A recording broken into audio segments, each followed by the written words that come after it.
Allez, je teste avec vous Evalue AI.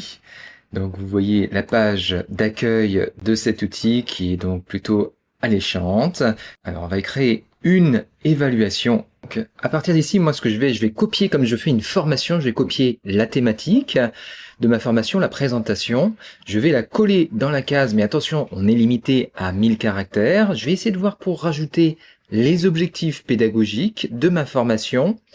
Donc je fais un copier complet et on va voir si il va réussir à extrapoler à partir de ces informations-là les questions pertinentes que l'on peut attendre en recherchant directement dans le big data de l'IA. Alors, on va choisir la question multiple, avec un niveau de difficulté assez élevé.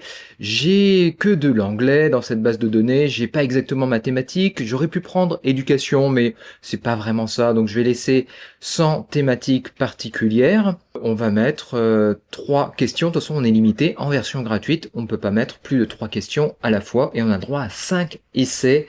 Voilà, nous avons donc 3 questions. Quel est l'objectif principal de cette formation? C'est pas très intéressant pédagogiquement.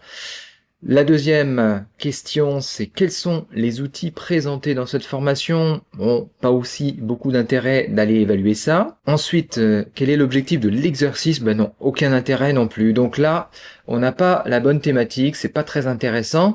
Ce qu'on va voir, on va tester peut-être en reprenant plutôt les contenus d'information dans le programme. On va voir s'il nous propose un petit peu plus. Donc je vais reprendre les éléments des séquences, les 4 séquences principales de cette formation d'une journée, et en le collant dans Evalue AI, est-ce que là il va générer des questions plus pertinentes pédagogiquement qui vont permettre de tester vraiment des choses intéressantes. Donc qu'est-ce que ChatGPT? Là ça devient intéressant, effectivement, avec des options de réponse qui sont crédibles. Ok, très bien. Ensuite, quel est l'avantage des IA génératives selon le texte? Bon, on pourrait enlever selon le texte, mais effectivement, c'est une question qui pourrait se poser. Et puis, quelle est l'activité proposée dans la séquence? Là, pas d'intérêt.